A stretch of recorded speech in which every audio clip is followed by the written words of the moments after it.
Halo teman-teman, apa kabar kalian semua? Pastinya baik dong.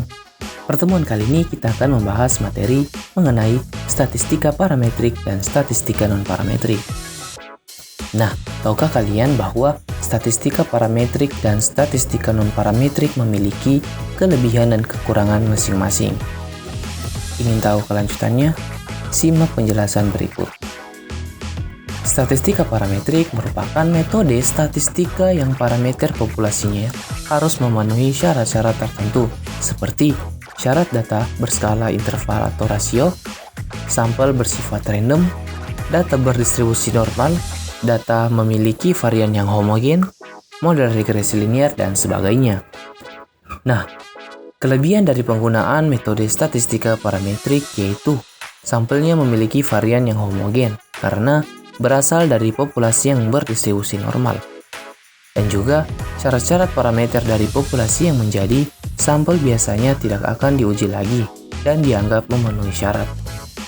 Sedangkan kekurangan dari statistika parametrik yaitu populasinya harus memiliki variansi yang sama agar data dapat berdistribusi normal. Karena syarat utama menggunakan statistika parametrik yaitu harus berdistribusi normal. Kedua, variabel-variabel yang diteliti harus berbentuk numerik dan dapat diukur, sehingga skala data yang diperbolehkan hanya skala interval dan rasio. Sementara, skala nominal dan ordinal tidak dapat digunakan. Yang terakhir yaitu, dalam analisis varian ditambahkan persyaratan rata-rata dari populasi harus normal dan bervarian sama. Contoh metode pengujian yang digunakan dalam metode statistika parametrik yaitu ANOVA, UJT, regresi, korelasi, dan lain-lain. Nah, selanjutnya yaitu statistika non-parametrik. Statistika non-parametrik merupakan metode statistika yang dapat digunakan dengan mengabaikan asumsi-asumsi yang melandasi penggunaan metode statistika parametrik. Penggunaan statistika non-parametrik tidak mengharuskan data yang diambil mempunyai distribusi normal, dan jenis data yang digunakan dapat nominal dan ordinal. Adapun kelebihan dari penggunaan statistika non-parametrik yaitu perhitungannya sederhana dan dapat dikerjakan dengan cepat. Yang kedua, datanya tidak harus merupakan data kuantitatif, namun dapat berupa kualitatif yaitu skala nominal ataupun ordinal. Yang ketiga, nilai peluang dari sebagian besar uji statistika non-parametrik diperoleh dalam bentuk yang lebih pasti. Yang terakhir yaitu dapat digunakan untuk sampel berukuran kecil dengan N sama dengan 6.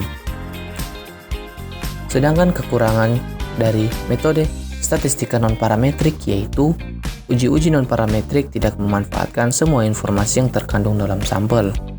Yang kedua, uji non-parametrik tidak dapat digunakan untuk menguji adanya interaksi seperti dalam model analisis seragam.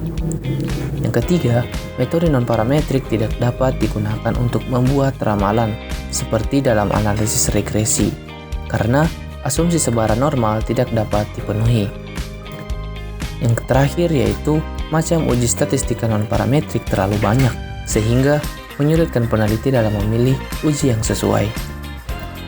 Contoh metode pengujian pada metode statistika non-parametrik yang pertama yaitu uji chi-square, uji Wilcoxon, uji Ring-Spearman, dan lain-lain. Nah, itulah kelebihan dan kekurangan metode statistika parametrik dan statistika non-parametrik. Cukup sekian pembahasan kali ini, sampai jumpa di pembahasan selanjutnya.